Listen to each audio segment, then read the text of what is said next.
ତମର ସେଇ ସରିଗଲା? ଆମର ଭଲ ଆଜି କିଛି କରିନି ମୁଁ। କାହିଁକି? ମୁଁ ତ ଜ୍ୱର ହେବାକୁ ମୁଁ ଆଜି ଆଳୁଦମ କରିଥିଲି। ୱାଓ ଆଳୁଦମ ପକୋଡି ଛାଣିଦେଲି, ଆହା ସେଥିରେ ପକେଇଦେଲି, ଇସ୍ ଆଳୁ ହେଇଗଲା ଟମାଟୋ ଆଉ। ପକେଇଦେଲି, କରିଦେଲି, ଖଟା ଥିଲା ଖାଇଦେଲୁ ଆଉ। ଆଉ ଏଇନୁ ହବନି ଆଇଁଷ 4-5 ଦିନ ହେଲା ନ ଖାଇବାକୁ। ହୁଁ ହଁ ରଞ୍ଜୁ ନାନୀ ମାଛ ପିସ୍ ଦେଇଥିଲେ ତା ବାବା ଖାଇଦେଲେ। ପୁଅ କୁଆ ଲାଗିରେ ଅଛୁ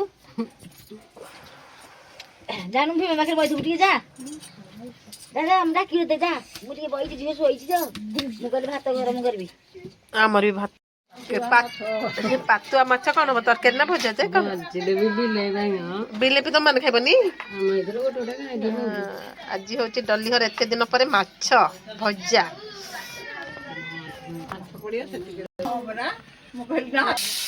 ଆଣିଦିଅ ମୁଁ ଥିଲା ପର୍ଯ୍ୟନ୍ତ ଯେଥର ନା ସେଥର 10 ଟଙ୍କା।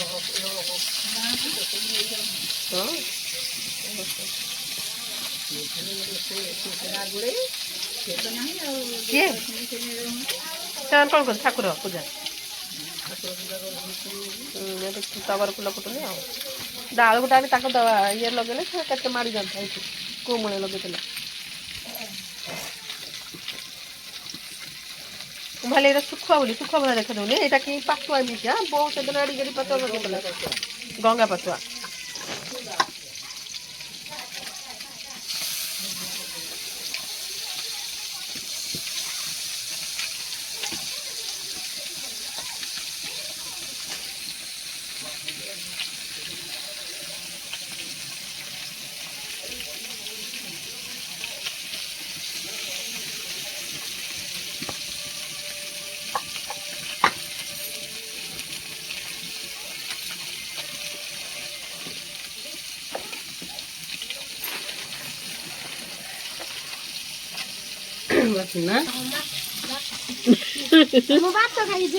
କୁଆଡେ ଯିବୁ? ମାଛ ଭଜା ଚାଲିଛି ଗରମ ଗରମ ମାଛ ଭଜାକୁ ଗରମ ଗରମ ଭାତ ବନେଇଦେଲ ନା ସକାଳ ଭାତ ଗରମ କଲ?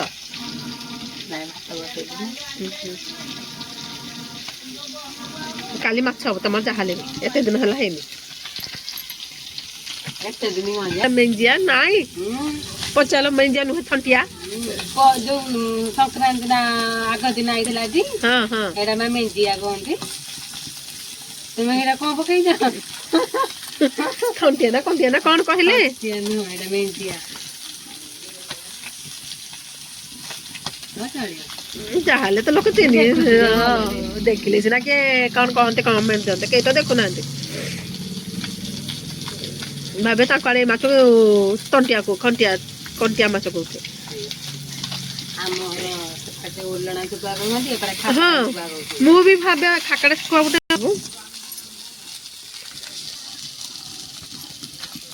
ମାଛ ଭଜା ହେଇଗଲା ପରେ ରୋଷେଇ ସରିଲା। ତାପରେ ଆମର ଭାତ ଗରମ ହବ, ଆଳୁ ବିନ୍ସ ଭଜା ହବ, ପତିଦେବ ଆସି ବୋଉ କଣ କରୁଛ? ଚକୁଳି କରୁଛି। କଣ ତାବା ନ କରି କଡେଇରେ କରୁଛ ଯେ? ପିଆଜ ଲଙ୍କା ଲୁଣ ଏଇଟା ତାହେଲେ କଡେଇ ପିଠା ନା? କେମିତି ଲାଗିବ? ଏଟା ବଢିଆ ଲାଗିବ। ଚକୁଳି ସହିତ କଣ ଖାଇବ? ଗୁଡ ସବୁ ପକେଇଛନ୍ତି, ପିଆଜ କଞ୍ଚା ଲଙ୍କା ସବୁ ପକେଇକି ଗୋଟେ ପିଠା ହଉଛି କି ୟା ନା ହଉଛି କଡେଇ ପିଠା। ଦେଖନ୍ତୁ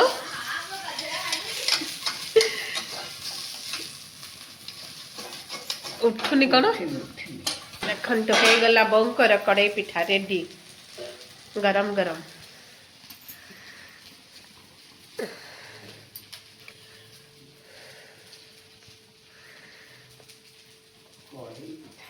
ଆମ ଠାକୁର ଜଗନ୍ନାଥ। ୱାଓ ଡ୍ରେସଟା ବଢିଆ ହେଇଛି।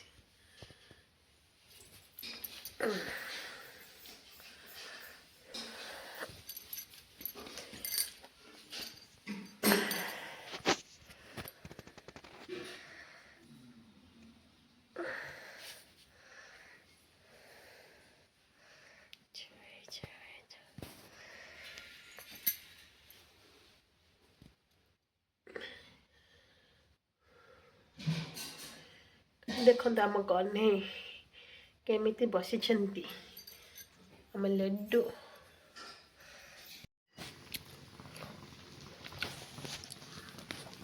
ଏଠି ବାବାଙ୍କ ପାଇଁ ଶାଗକୁ ନୁହେଁ ସୁଜି କ୍ଷୀରି ବନେଇଦେଲି। ଏଇଠି ଆଜି ଆମର ଭାତ ବସିଛି। ଭାତ 10:30 ବାଜିଲାଣି, ଭାତ ବସିଲାଣି। ଏପଟେ ବାବାଙ୍କ ସୁଜି କ୍ଷୀରି ବି ହେଇଗଲାଣି। ରଖିଦେବା ଚାଲନ୍ତୁ ସୁଜି କ୍ଷୀରି।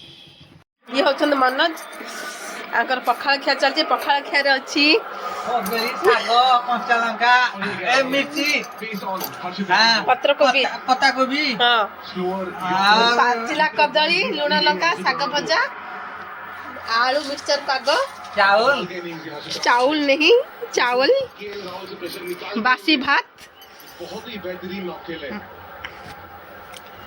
खाऊ न कहीं कहीं मन कदल केमती खाऊ भात सहित मुझे देखी खाऊ न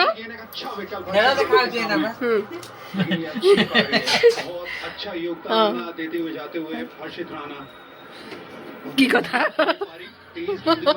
देख देख ए महासन को देखो खाइबे कौन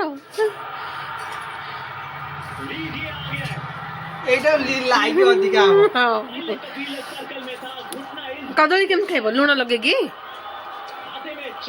हाँ मु फर्स्ट टाइम देखली पाचला कदली सहित पखाड़ भात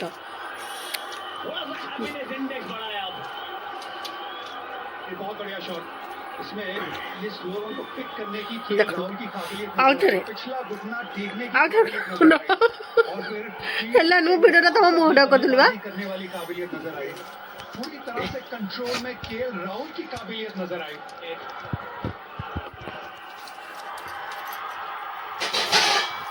स्कोर बराबर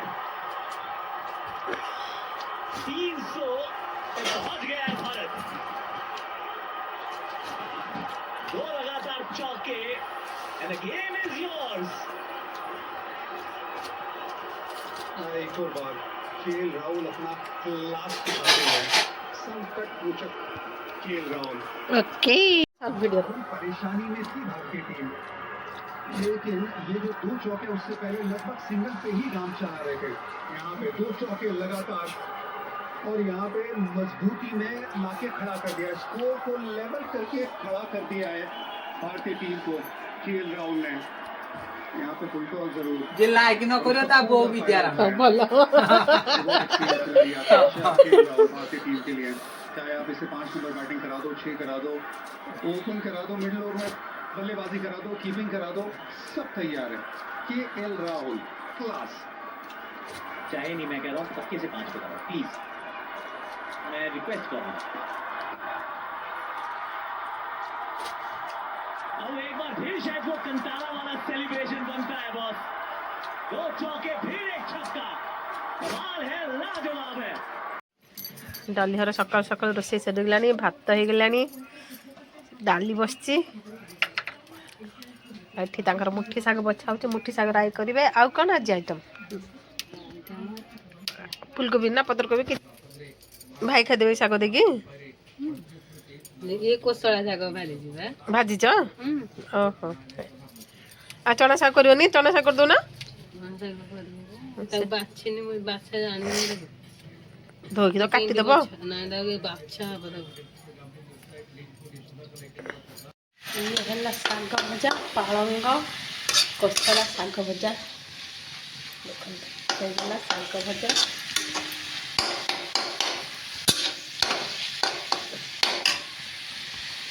साग भजा ये खुड़ी हर सारू सारू कोठु आनछ खुड़ी खुड़ा को सारू टंकाई बाईरू किए गोटे देइछन ना किनिछ किनिछंती मानी बोडी ये जने पड़िसार लोक खुड़ी को सारू देइछंती केड़े केड़े देसी सारू ना कोन माण सारू एडा को ना देसी सारू सिजिबो खुड़ी एडा को आलू थो ये पानी हे जाऊ भलो सारू जने पड़िसा तांको देइछंती सारू एठी कोन संतुला कारिया पे घंटा ढेला काटुछन सारू पर्यंत सरीनी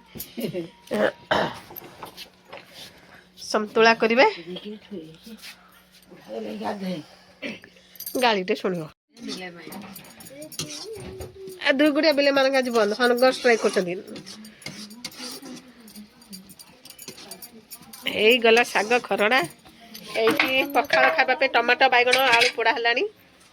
ତାପରେ ଆସିଯିବ ପଖାଳ ଖାଇବା ପାଇଁ ରେଡି ଆଉ। ଟୋକାକୁ ଭଲ ପାଇଥିଲା ଭଲ ଧନ୍ୟ ପଡ଼ିଛି। ମୁଁ ଆଉ ସମ୍ଭାଳିବା କଥା ନୁହଁ। ମୁଁ ଆଇଲେ ଗାଧୋଇ ଯାଉ ସମ୍ଭାଳିବା କଥା ନୁହଁ। ଭୋକ ଗଲା ଆଉ ନୁହଁ।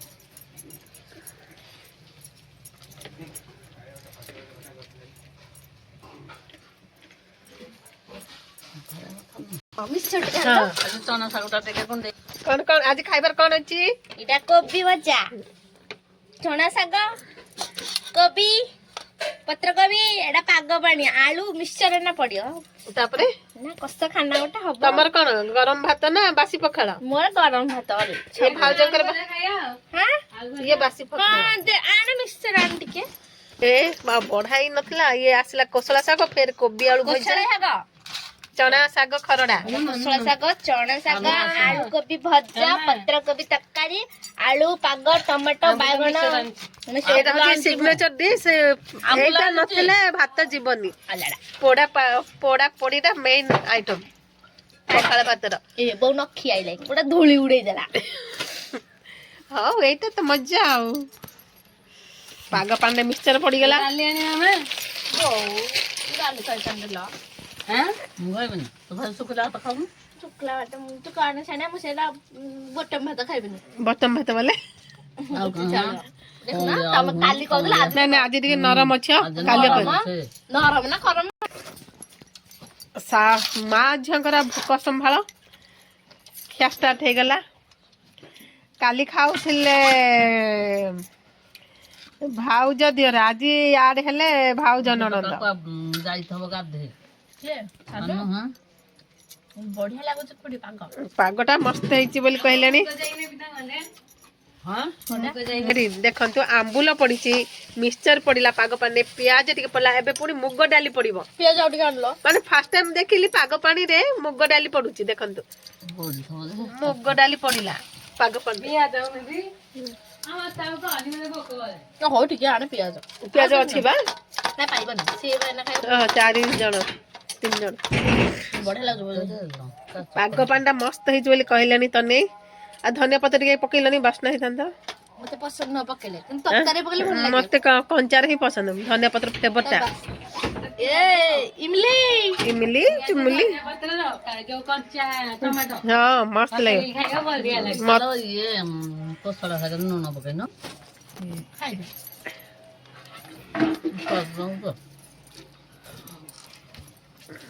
ରବି ସାଗର ବାସ କରୁଛନ୍ତି ଟିକେ ମାଗିଆଣି ହଁ ସେ ଗଲି ଦବ। ଭିଡୁ ହଉଛି ସେ ଶୁଣିଲେ ଭାବିବ ଆମ କୋଉ ମାଛ ବଡ ମାଛ ନା କଣ କେରାଣ୍ଡି ମାଛ। ଏଇ ଦନ୍ତା ନେଇ କଣ କରୁଛୁ କଲେ ଧରିକି ଆସିବ। ଖାଇବି ଖରାପ ହଉଛି। କିଏ ବା ତାଙ୍କର ତ ଖାଇବା ଡେରି।